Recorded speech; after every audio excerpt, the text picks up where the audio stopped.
A partir de este momento y por una hora, Radio Cultura presenta Sendero de Escritores, un programa de la Sociedad Argentina de Escritores, creado por el doctor Antonio Las Heras, conducido por el editor y escritor Daniel Ripoll.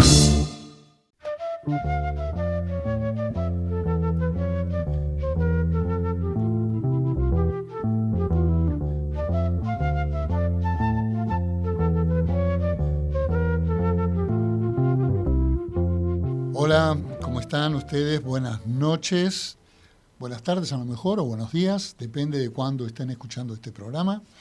Este programa lo estamos haciendo con nuestra invitada aquí en el estudio. Ahora voy a decir quién es, para quienes no la reconozcan, pero quisiera pedirle al operador que vaya pasando la cortina del día y les cuento por qué. El tema que estamos escuchando es la banda sonora de la famosa película Un hombre y una mujer, que tal vez algunos recuerden, la música de Francis Lai, que la compuso en 1965, un año antes de que esta película fuera estrenada por el famoso director francés de cine Claude Lelouch. Así que bueno, esta música nos va a acompañar en el sube y baja y las ondas de este programa. Y como no es habitual, vamos a saludar a nuestra entrevistada de hoy, que no sé si me equivoco, si estoy en otro programa, pero nuestra invitada de hoy es licenciada en Química y se ha desempeñado como docente de la Universidad de Buenos Aires. Pero este es un programa de literatura. ¿Dónde estamos? Les presento a Liliana Ayami, gran escritora con muchos libros editados. ¿Cómo estás? Hola, ¿qué tal? Bueno, muchísimas gracias por la invitación, muy contenta de estar aquí. Sí, soy licenciada en Química y gran parte de... yo te puedo empezar a contar cómo llegué a ser química y cómo pasé a ser escritora. Sepámoslo, hay muchos que tendrán otras profesiones. Este es un sendero de escritores y querrán saber cómo se pasa de una faceta a la otra. Mira, yo nací en el seno de una familia sefaradí y la voz del padre era la que se hacía escuchar. Las mujeres estábamos un poco relegadas, se esperaba de nosotras menos libros, menos facultad, menos cultura, todo lo demás. Un rol no profesional ha llegado al hogar. Totalmente, que estuvieran en la casa con los hijos. Bueno, yo no supe pronunciarme en ese momento y hice algunas negociaciones.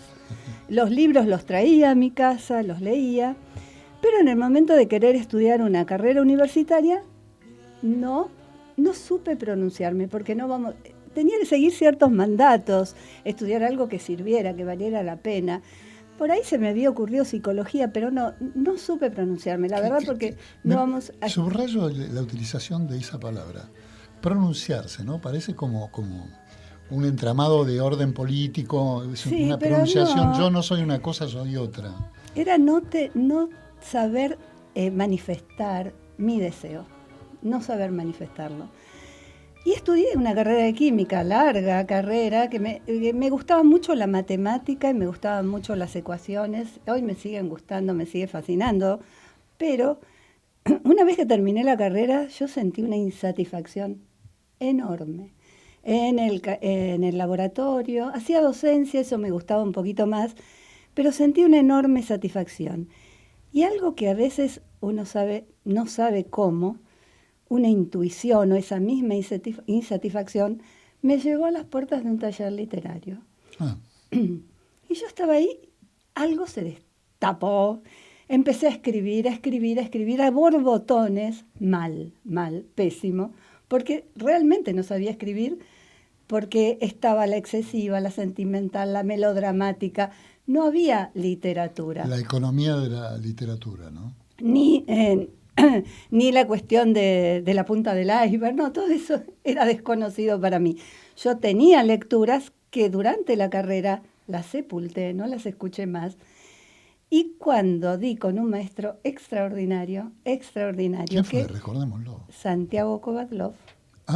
Bueno, gran maestro. Mira, él supo ver algo que... Él creyó en mí antes que yo. Y supo ver algo, vio algo... que podía, una piedra que había que pulir, y te digo, en esa ir hacia la búsqueda de la palabra, en ese tachar y volver a empezar, en escuchar la melodía de la prosa, fui a mi encuentro, fui hacia mí, me pude tener la identidad que no tenía y ahí recuperé la voz, y no solo en el camino literario, sino en mi propia vida. Así que lo mejor fue el tránsito, el camino. Bueno, este es el Sendero de Escritores y sé que hay muchos escritores en potencia y otros que están en talleres literarios que seguramente verán con mucho agrado este camino que vos recorriste y que muchos querrán recorrer hasta esta última producción que es Cuando el sol comienza a caer, el último libro de Liliana que según vi, ayer estuve en la Feria del Libro, está a la venta en la editorial... Está en el stand de Moglia Ediciones, Moglia, en el Pabellón Azul. Exactamente, una editora de Corrientes, que es muy interesante y que tiene un muy lindo catálogo. Ya vamos a hablar de Cuando el sol comienza a caer, porque además quiero decirte que, habiéndolo leído, varios cuentos de este libro de cuentos, me dio como una inspiración tanto de la música que nos acompaña en este programa, así como en el tema final que nos va a acompañar hasta la medianoche. Así que de momento el operador va a hacer una pausa y nosotros continuamos enseguida, luego con un llamado que te va a sorprender. ¿Usted escribe poesía, ficción, ensayo, novela, dramaturgia? Entonces tiene que pertenecer a la Sociedad Argentina de Escritores. Lo esperamos para darle toda la información de lunes a viernes de 14 a 19 horas en nuestra sede de la calle Uruguay 1371, Ciudad de Buenos Aires.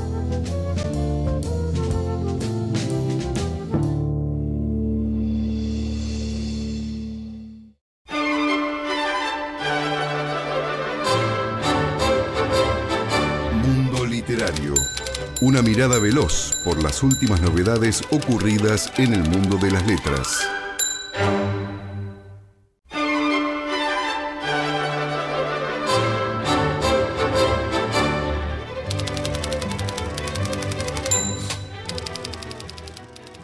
Bueno, como ustedes saben, siempre doy algunas noticias. Hoy los voy a hacer en compañía de Liliana. Sobre todo para, como vengo diciendo hace varios programas, para pasar un chivo personal, dado que el próximo lunes 5 de mayo, vamos a estar con Jorge Giorgio y Antonio Las Heras, y quien dice estas palabras, para celebrar nuevamente el 120 aniversario de Sartre. Me parece que vos viste la presentación anterior en la SADE. Sí. Bueno, ahora lo vamos a hacer con un agregado, que es Jorge Giorgio, y vamos a encarar aspectos desconocidos y aún renovados en relación a la conferencia anterior de Jean-Paul Sartre. Y además, también contarles, vamos a hacer como si esto fuera un noticiero, que hoy nos ha llegado la historia de José. Este libro, a mí me interesan mucho los libros sobre inmigración, tanto sea inmigración intrapaís, hay mucha inmigración en España, como los libros de inmigración a la Argentina. La historia de José es la historia de un inmigrante de Cataluña a la Argentina, cuya autora es Claudia Puigvó. También lo estuve leyendo, es una curiosa novela que va transitando por acontecimientos reales explicados. Es una historiadora, Puigvó también, junto con el acontecimiento, el devenir del protagonista que va al Chaco, a la selva, a hacerse un futuro, cuando en la Argentina el Estado le proveía tierras a los inmigrantes, cosa que también hizo con los italianos en Santa Fe o con los judíos en Entre Ríos. Y hay toda una literatura, en estos momentos tiene gran trascendencia, y inclusive está Pérez Reverte acá, apoyando a su amigo Fernández Díaz, al que acaban de darle un premio. También ganó el Nadal en España y aquí también la colectividad asturiana le dio un premio muy emocionante, porque estuvo Pérez Reverte también, por su libro, el libro de Marcial, El secreto de Marcial, que habla sobre su padre. Ya había escrito sobre su madre. Así que bueno, La historia de José, de Claudia Puigbo, es un libro de reciente factura y que, como siempre, apoyamos a la gente que escribe y que a lo mejor no pertenece al canon. Bueno, sigamos con Liliana Aliami. ¿Cuántos libros de cuentos tenés publicados? Tengo 9 libros de cuentos y una novela que me dio muchísimas satisfacciones. Una novela que ganó Sí, un premio y el editaste con primer Vinci premio Guerra. municipal y que edité con Vinci Guerra, y fue maravilloso tener una novela entre las manos, porque siempre cuando escribo un libro de cuentos tengo que entrar en distintos universos. Entre cuento y cuento hay siempre un vacío que me pone un poco nerviosa, porque digo, bueno, ¿cómo se pasa a otro mundo más que te interpele? A mí, yo parto mucho, mis historias son muy mínimas, muy de puertas adentro, muy intimista, y lo cotidiano es lo que me da tela, me da argumento para contar mis historias. Y a veces, bueno, esa distancia que hay entre un cuento y el otro me pone un poco nerviosa. Al tener una novela entre las manos, yo era feliz, porque, bueno, tenía más tiempo, tenía un tiempo largo, un trabajo entre las manos. Por ejemplo, al decir un tiempo largo, ¿te tomaste mucho más tiempo que para un libro de cuentos? Y al mismo tiempo, más o menos, pero había un solo tema. Entonces, un tema referido a la novela, que distintas vetas, distintas capítulos, o viste que en la novela uno abre un poco más la trama. Pero yo sentía que ahí había un libro, y que yo estaba trabajando en un libro entero. Cuando yo hago cuentos, tengo miedo de no saber si llego al final con la cantidad de cuentos que voy teniendo. Me da un poco de miedo que se me acabe el imaginario, ¿viste? Eso nunca lo logro, nunca me logro tranquilizar en ese aspecto. Y luego de conseguido los temas, por ejemplo, de los cuentos, que tenés como un impulso para terminarlos, para cortarlos, porque los cuentos tienen a veces esos cortes abruptos, ¿no? Tenés uno muy bueno acá, en este libro que está a la venta ahora, que se llama Una lluvia de cenizas, ¿no? O por lo menos a mí me gustó mucho, que tiene un final, no sé si inesperado, pero realmente interesante. ¿Te das cuenta cuál es el momento del corte? Las historias se van contando solas. Yo no me doy cuenta. Yo empiezo a escribir y no sé muy bien a dónde va. Sos tu propia amanuense. Sí. Por ejemplo, en este cuento que vos marcás, que me gusta mucho que te haya gustado, porque a mí también me gusta, digamos, disfruté mucho el escribirlo y aclaremos que es un cuento de la época de la pandemia, así que nos es muy común a todos esos sentimientos, pero están muy bien expresados en la pluma de Liliana Aliami, y yo por lo menos me sentí muy reconocido en esa angustia que vivimos todos los argentinos. Sí, era una época de mucha incertidumbre, mucho miedo, y iba a venir una lluvia de cenizas a cubrirnos más o menos, y nació este cuento. Y ahí te confieso, viste que no es un cuento corto, es un cuento bastante largo. Sí. Y ahí pensé que yo tenía algo más largo, pero en un momento se agotó, me dijo basta, ya está. Y bueno, llegué ahí y yo la mayoría de las veces sí siento que hay un cuento, que es una historia corta para contar, pero nunca sé muy bien hacia dónde voy cuando empiezo, nunca sé muy bien. Así es que, viste, yo digo que escribo mientras voy escribiendo, ¿viste? Porque la verdad es que nunca, ni siquiera a veces conozco los finales. Donde sí voy bastante segura es en los comienzos, casi nunca los cambio. Pero ahí parte la historia y los personajes, bueno, más allá de que uno utiliza la cabeza para ver, bueno, qué conviene, qué no conviene, qué sería bueno para este personaje. En un momento digo, uy, se terminó. Bueno, quería hacerte esta pregunta. Dicen, o he leído muchas veces, que en la primera frase uno preconfigura todo lo que va a escribir, sobre todo en un cuento. No sé si en una novela, donde me parece que los personajes cobran vida propia y casi son los que obligan al escritor a prefigurarlos a ellos, ¿no? Pero en la primera frase vos ¿Te das cuenta para dónde vas a ir? No. Yo escribo intuitivamente una frase. Entonces debe ocurrir para la poesía.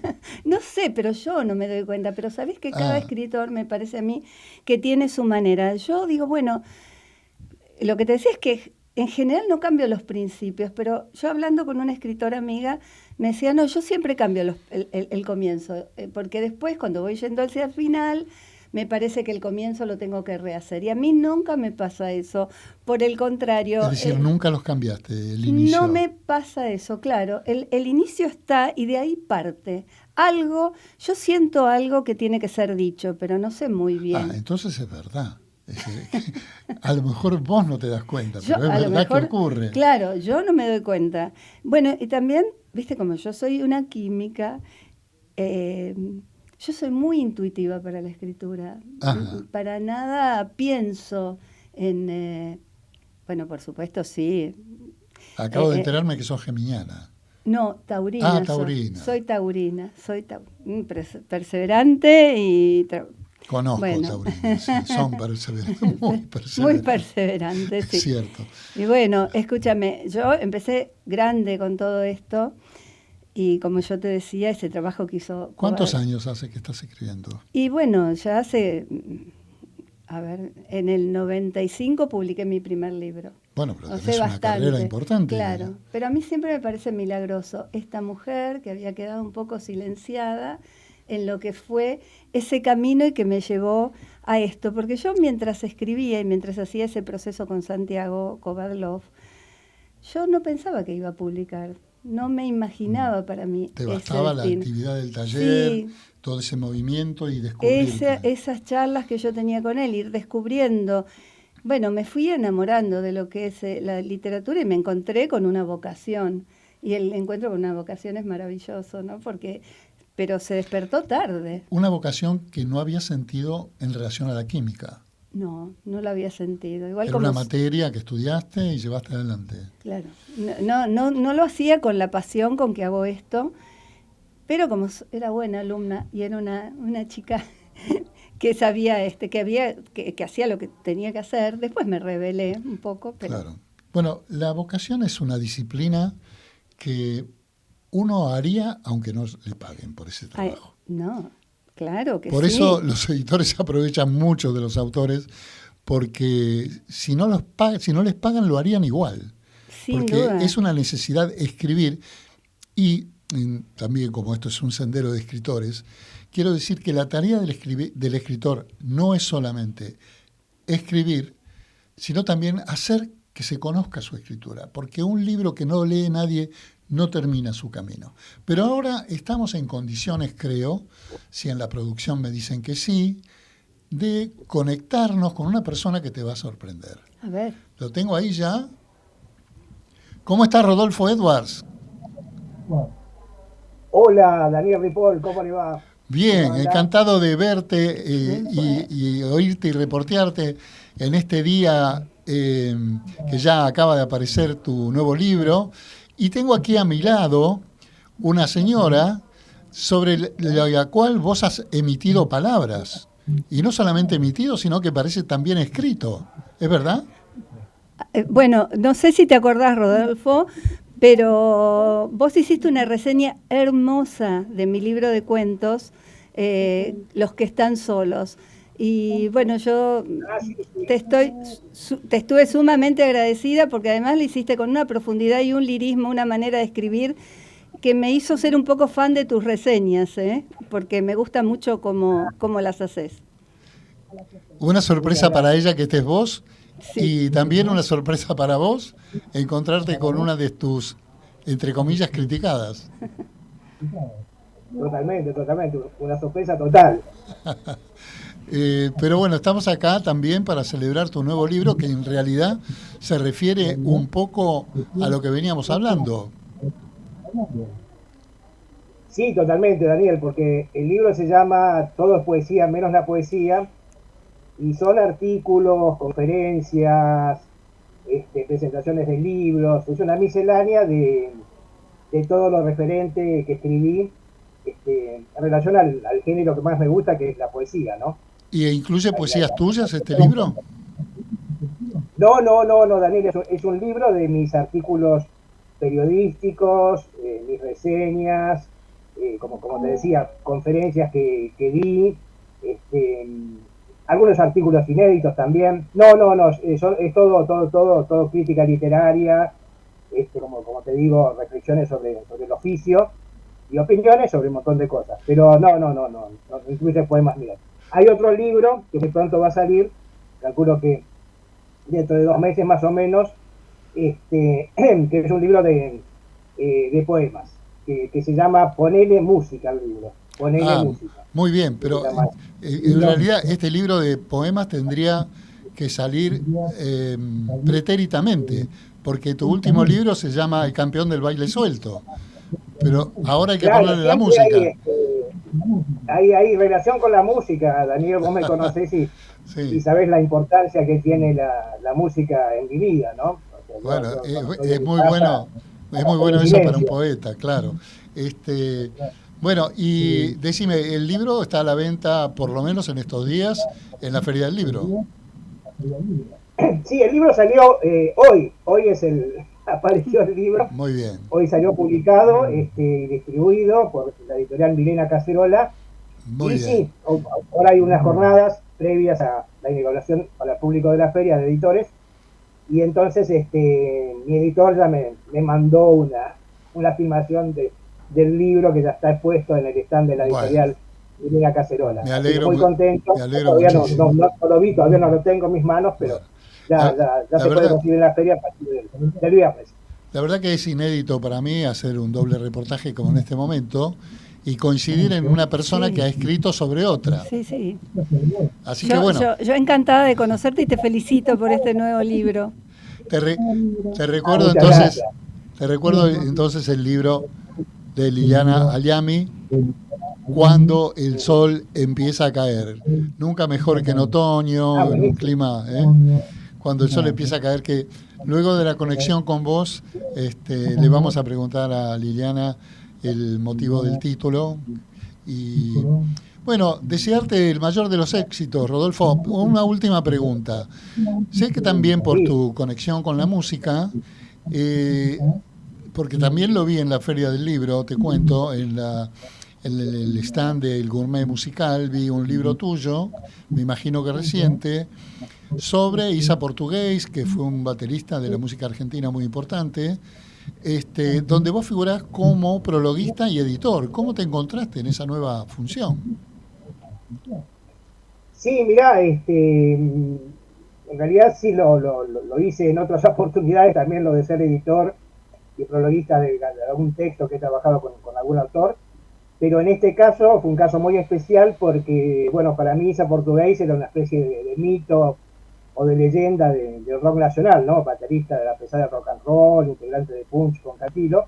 Y bueno, nos contactamos hace un tiempo y bueno, me dijo que tenía un libro por ahí a medio hacer y bueno, lo trabajamos durante bastante tiempo, un largo tiempo, muy minuciosamente y bueno, finalmente salió A Donde Quiera Que Voy, esa canción de Punch, él es coautor con Catilo. Y realmente fue una experiencia muy linda para mí porque me metí en la intimidad de este baterista, de este músico tan importante para la historia de la música popular argentina. Y bueno, realmente tuvo una vida muy agitada, anduvo por muchos lugares del mundo, del planeta, y además de su carrera como músico, cuenta un poco su experiencia como viajero del mundo, ¿no? Y también su rol como productor, porque además de músico fue productor importante. Muy importante dentro del ámbito de la música. Entonces, y la verdad que quedó muy lindo el libro, tiene muchas fotos. Vamos a leerlo. Muchas historias, por ejemplo la de Luna Park, que el día la rompan todo, y la cuenta porque él estuvo arriba del escenario ese día, en el 72, así que realmente recomiendo el libro, la verdad está muy bueno. Si hablas del 72 estamos hablando de historia antigua. Bueno, claro, al decir de Fontana Rosa, que era tan espontáneo, anoten los escritores potenciales. Estamos aquí con Liliana Aliami, que nos contó lo que significa trabajar un taller literario y estamos aquí con un poeta que también escribe en los diarios, críticas y hasta un prologuista y editor de un libro de música de rock. Bueno, gracias Rodolfo, nos volveremos a encontrar ya para hablar de tu libro Más Largo Entendido, cuando saques el libro de poesía. Muchas gracias. Bueno, un saludo Daniel y un beso para Liliana. Gracias, y bueno, igualmente. con el nuevo libro también. Gracias. Muy bien. Bien, continuamos con Sendero de Escritores. Me imagino que los operadores van poniendo esta música tan retro, podríamos decir, quizás vintage, como se dice ahora, de un hombre y una mujer, esa película tan romántica y tan, digamos, reflejante de los años 60, 70. Pero estamos aquí con Liliana Liami, donde yo te hice una pregunta, pero me empezaste a hablar de tu novela y no me dijiste cuántos libros de cuentos tenés hechos. 9 libros de cuentos. Bien, y todo esto en un periodo, digamos, desde el 2000 para acá, más o menos. Sí, el 95 fue el primero de los libros que publiqué y después, más o menos cada 4 años, así voy sacando. Es como mi tiempo, ¿no? Me da la sensación porque, bueno, yo trabajo, pero también a veces me disperso un poco, pero trato de ir manteniendo ese ritmo. ¿O es lo que sale? Anoten los futuros escritores. Pero ¿cada cuánto tiempo escribís? ¿Escribís todos los días? No, yo trato de escribir con mucha, con bastante orden, pero me pasa que cuando tengo el tema me convoca muchísimo y tengo ganas de estar en mi escritorio y trabajando. Cuando hay ese bache entre cuento y cuento y no tengo una idea, a veces estoy un poco distraída y me voy dispersando. Vuelvo al escritorio para leer, para encontrar ese tema, pero bueno, hay cosas que por ahí me hacen distraer o quizás estoy buscando el tema, pero no encerrada en el escritorio. ¿Aquellas cosas que te distraen son propias de la literatura o de la vida diaria? No, de la vida diaria. Ajá. Sí, me distraigo bastante, me gusta muchísimo. Yo digo, bueno, que a mí me encanta la introspección de mi escritorio, las lecturas, pero soy muy feliz también caminando por la calle, mirando vidrieras, tomando café, viéndome con amigos y después la familia. Son, bueno, varios motivos, pero cuando hay un tema que ya me atrapó, ahí quiero volver y volver. El comandante es el tema. Claro, pero tengo disciplina, tengo bastante disciplina. Como buena química. Claro, creo que la química me ayudó a eso. Seguramente. A ser bastante ordenada y ser taurina también. Ah, eso sobre todo. Sí, mucho Tauro. Soy perseverante y bastante estructurada y bueno, y además amo lo que hago. Pero bueno, cuando no hay tema es más difícil mantenerme un poco en mi eje. Te lo pregunté porque, como decís que cada 4 años editas algo, ¿sería que en este momento estás iniciando algo nuevo después de cuando el sol empieza a caer? Sí, tengo algunos cuentos escritos. Ajá, así que el próximo también es cuento. Sí. ¿Nunca practicaste la poesía? No, jamás. Quizás cuando tenía 15 años alguna poesía a alguien le habría escrito, pero no, ¿sabes qué? No, es un género que admiro, esa síntesis, esas imágenes, pero yo no lo... El otro día estuve viendo, porque ahora hay muchos videos en las redes de Vargas Llosa, y en uno de ellos voy a coincidir con Borges, que es un poquito irritante, era un poquito irritante el señor Vargas Llosa, porque él dijo, bueno, como todo novelista comencé escribiendo poesía, y luego hizo una sonrisita irónica, como diciendo, bueno, empecé por el género menor. ¡Ay!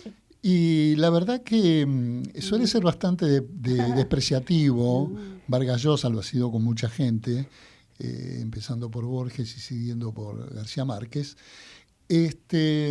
Y la verdad, yo obviamente escribo poesía, defiendo ese bastión como el resumen más antiguo y básico del sentido literario.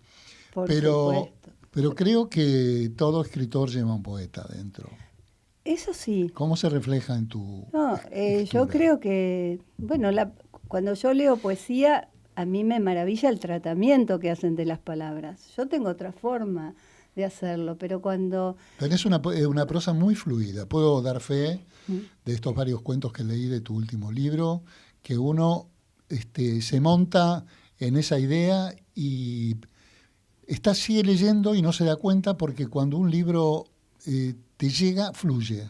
Bueno, qué suerte que me digas eso, me encanta, pero sí, yo trabajo mucho esa prosa fluida, trabajo muchísimo, pero es un lenguaje cotidiano trabajado, ¿viste? Es un lenguaje, yo trabajo mucho el lenguaje, pero escribo así, fluido, con ciertos rasgos de humor, ¿viste? Que Sí, claro, un humor mucho. muy descarnado, Y es un muy humor también que patético. repite frases hechas de la gente. Claro. Lo he visto en varias oportunidades. Tomás como sintagmas y los vas colocando como clichés de reconocimiento con el público, Claro, ¿no? porque mis personajes también no son muy complejos, son personajes muy cotidianos que no saben reconocerse a sí mismos mucho y que tampoco saben muy bien a dónde están parados. Yo creo, estoy casi convencida, que la mayoría de mis personajes tienen que ver con esa mujer que yo había sido y que había quedado un poco silenciada, que se Sí, buscan a sí mismas. sí, es verdad. Hay como una reivindicación del lugar de la mujer en casi todos tus cuentos. Es decir, la mujer tiene un papel, si no protagónico, por lo menos marcante. No, mis protagonistas son casi todas mujeres que se van buscando, que sufren, que sufren. Bueno, por ejemplo, este libro son 5 protagonistas mujeres, 5 historias de amor, de desamor, de traiciones, de ilusiones, de desencantos. Y en un momento en que las luminosidades de la juventud, por decirlo así, los resplandores dorados de la juventud se van debilitando, empiezan como a despabilarse un poco, a tomar un poco las riendas de su Lo vida. vi, doy fe de todo ese drama interior y de la vida cotidiana y de qué ponerte y no ponerte. Así, sí, Yo es. viví muy vívidamente, valga la redundancia, al momento del encierro en la pandemia de tu personaje que se llama Dai, ¿no? Dai, De esta, Diana, Dai, sí. claro, que viene de Diana. eh, el momento en que tenías que salir por primera vez y te atreves y sin embargo describís todo el atuendo que te vas a Bueno, poner. eso es muy típico mío, no sé por qué me sale, porque aparte me gusta muchísimo este tema. Yo, viste que te decía antes, me gusta mucho la introspección de mi lectura y mi escritorio, pero ver vidrieras también me fascina mucho y revolver hasta encontrar la pilcha adecuada. Bueno, todo eso está en mis personajes. Yo creo que ponemos mucho de lo que somos allí Claro. mismo.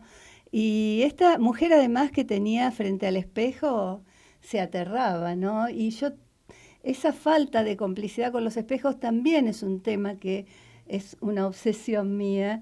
El paso del tiempo, porque yo me llevo horrible con el paso del tiempo, horrible. ¿Ah, sí? Sí, para mí es como una tragedia, pero Bueno, fue una tragedia para Marta Lynch también, bueno, conocerás el tema.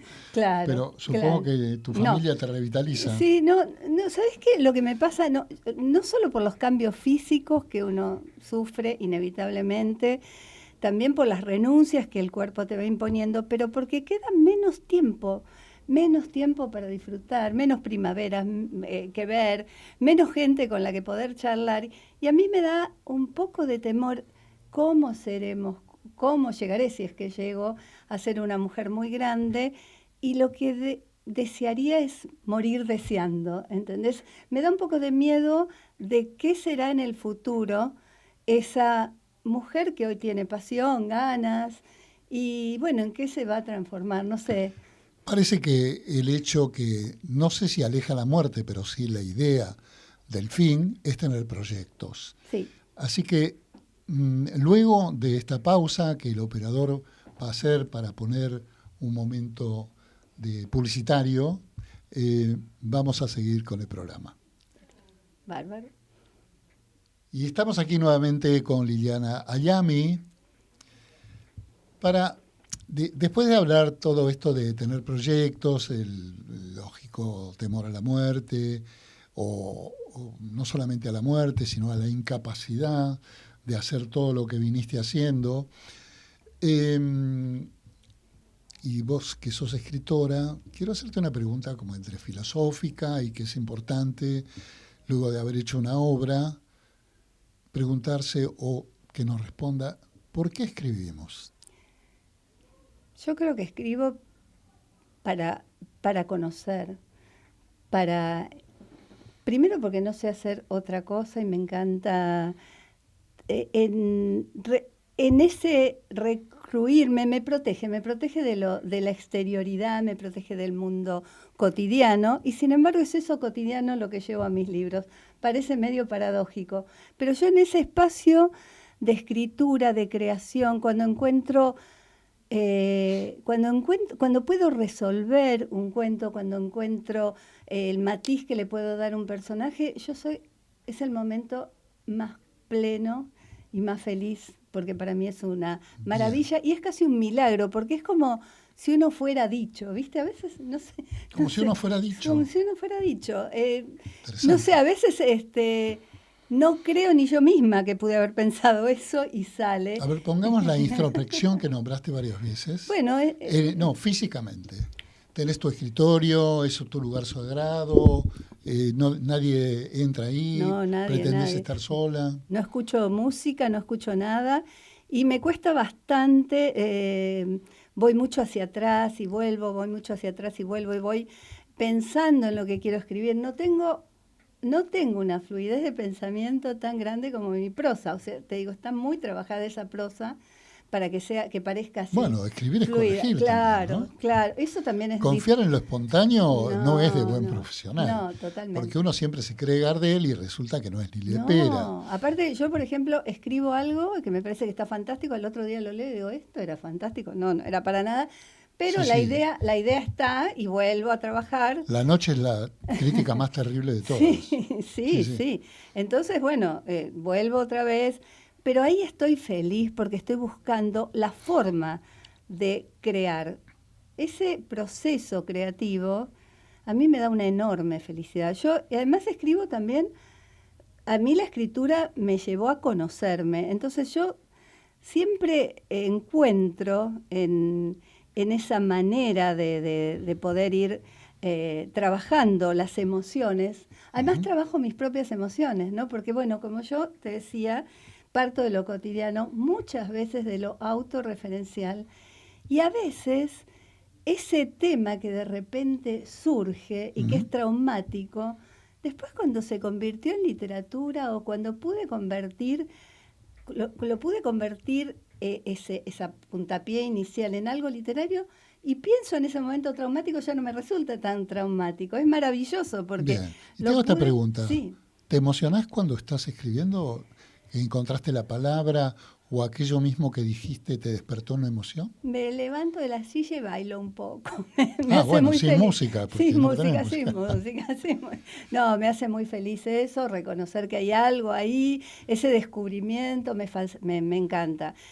Me emociono después al leerme a veces, cuando leo mis cuentos, que después los olvidé, porque la verdad que si vos me preguntás de mis libros anteriores, algunos me acuerdo más que otros, algunos cuentos me acuerdo. No todos somos Borges que repite palabra por palabra. Claro, me olvido mucho y digo, y además me autodescubro o pienso, mira. Qué franqueza, me autodescubro, muy interesante. Mira vos. No sé cómo andamos de tiempo, el programador más o menos me va a decir, porque tenemos un tema final. Tenemos bastante tiempo. Bueno, vamos a ir a otro separador. Y luego seguimos con esta charla tan vibrante con Liliana Aliami, autora de Cuando el sol comienza a caer.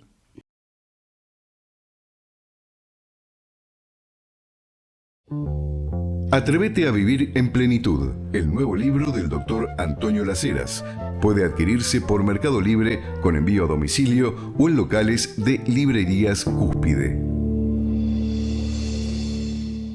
Bueno, vibrante entonces este programa con Liliana Aliami, que siente la literatura en modo primordial, aunque también atendés tus deberes como mater familia, digamos. Sí. Pero me llamó la atención que una de tus actividades, que es franco que lo reconozcas, otros escritores o escritoras no lo dirían. Dijiste, me gusta ver vidrieras. Y cuando vos decís, me gusta ver vidrieras, yo infiero que te gusta ver realidades también.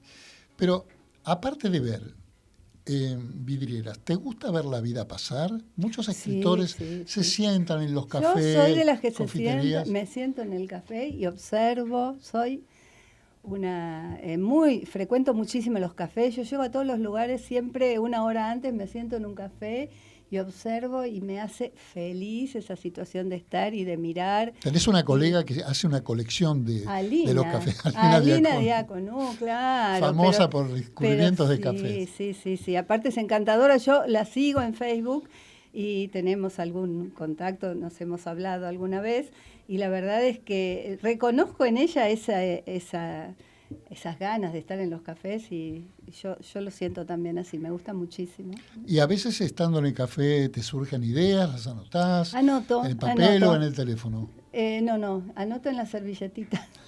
Vos sabés que siempre digo, yo tengo que llevar un cuadernito para anotar mis ideas, nunca lo llevo. Y cuando me asalta algo digo, pero yo tendría que tener el cuaderno acá, después me olvido y a veces digo, se me filtra por ahí la idea y después la retomo.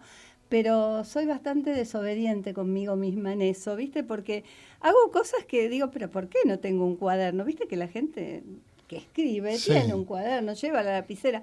Yo por ahí tengo la lapicera, pero no tengo el papel pero la lapicera no. Y entonces, bueno, a veces digo, no, yo tengo que estar más atenta, porque además estoy a la pesca, porque cuando escribís cuentos, como te decía antes, tenés que estar muy a la pesca de distintas situaciones que te tienen que ir motivando para dar lugar a un libro. A mí, increíblemente, cuando yo voy escribiendo cuentos durante un periodo de tiempo, yo nunca pienso si un tema, si se tienen un denominador común en la temática. La verdad es que no lo pienso. Mágicamente se unen. Bien. Eso en la temática, como si una obsesión me estuviera rondando en ese momento. Ahora, decime una cosa. Algunos escritores dicen que no hay que tener miedo para escribir, inclusive en lo autorreferencial. Pero lo autorreferencial a veces son personas que conociste, que conocés, vos misma, tu familia. ¿Sentiste el poder de la autocensura, ultra autocensura, en tus escritos? Sí, pero la saqué porque me di cuenta de Acércate un poquito, por favor. Sí, la saqué de mí porque después la gente no se reconoce. ¿Ah, no? No sé por qué, se ve que lo llevo a otro ámbito o no quieren verse, o no sé. Alguna vez pensé o dije, bueno, esto puede impactar en alguna persona de mi familia, pero por ahí tomo rasgos y después se van como diluyendo en el total. No es exactamente una autorreferencia o no describo una personalidad completa. Entonces, como voy tomando distintos aspectos de alguna persona y, bueno, lo demás es ficción pura. Bueno, en estos momentos creo que va a ocurrir en los próximos días, hay una interesante charla en la Feria del Libro, donde van a estar María Rosa Lojo, Silvia Plager así es, y Natalia Cito. Natalia es casi una precursora, digamos, o una defensora de lo autorreferencial y tiene teorías sobre eso, pero en este momento, evidentemente, llegó como tema a la Feria del Libro. Hay muchos libros que hacen, o escritores, que hacen literatura autorreferencial. ¿Vos la venís practicando sin haberte dado cuenta o te lo propones? No me lo propongo, pero por ejemplo, mira, hay un cuento en este libro. Bueno, el primero de los cuentos, yo estaba en pandemia y algo se me estaba moviendo ahí, nació en pandemia y apareció este libro. Después te comento, hay un libro, uno de los cuentos que se llama ¿Quién soy? Yo me estaba anotando en un concurso literario por medio de la computadora y a mí me da un miedo de meter la pata porque no tengo muchísima cancha. Y bueno, estaba llenando formularios y en uno de los ítems decía identidad de género autopercibida. Bueno, Yo soy mujer, me autopercibo mujer, me llamo como mujer, cliqué lo que creí que era la opción correcta. Cuando me devuelven el formulario mandado bajo declaración jurada, en ese ítem yo había puesto mujer trans travesti. O sea que yo había mandado el libro como una mujer travesti.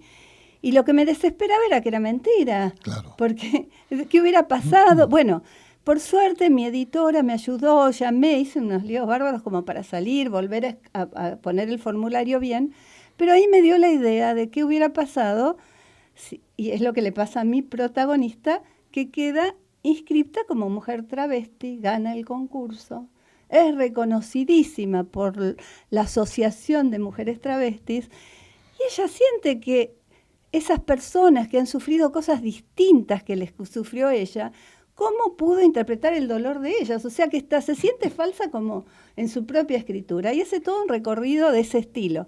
Esas son las cosas que me pasan, ¿entendés? Parto de algo y después, sale otra cosa. Lo mismo con la protagonista del cuento Cristales Rotos, una caída de índole personal bastante fuerte, dio lugar a la caída de otra protagonista que le hizo replantear aspectos no solo de su fisonomía, sino también de su vida con su marido. O sea, esas son las cosas que te digo. ¿La fisonomía es importante para ese personaje? Y bueno, es que quedó muy deformada en un momento y bueno, tuvo una caída muy fuerte. Se encontró primero con un cirujano plástico que la cosió mal, porque para él era más importante lo interno. No era un cirujano plástico, era un médico de guardia que la cosió mal y bueno, y sí, que había quedado muy, no se reconocía a sí misma. Entonces después da con un cirujano, bueno, hay una cosa reparadora también en el cuento. Pero creo que bueno, por lo menos reconocerte en el espejo es necesario, ¿viste? Cuando uno tiene uno está acostumbrado a verse de una manera y no reconocerse es tremendo. Yo creo que... Me habías hablado también que te incomoda un poco el paso del tiempo. Sí, y sí. Sí. Qué bueno decirlo. Sí, hay muchas cosas que antes no me animaba a decirlo, pero ahora sí, me lo digo porque me incomoda muchísimo. Y sí, este juego esto de verse distinta, de ir cambiando, de ir resignando algunas cosas, las renuncias que uno tiene que tener por el paso del tiempo. Yo, no sé, me parece que es algo que creo que... Yo no sé si es a mí sola, No creo que ocurra solamente, no a vos sola, sino también a los hombres. Sí, ¿no es cierto? Claro. Lo que pasa es que los hombres están como menos condicionados que la mujer y digamos que no son vistos en un tramo, digamos, de eventual decadencia. Se permiten los pelados, se permiten los gordos.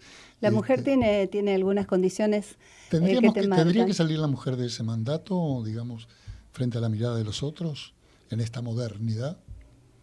No sé. Yo creo que cada uno está cómodo con cómo está. A mí...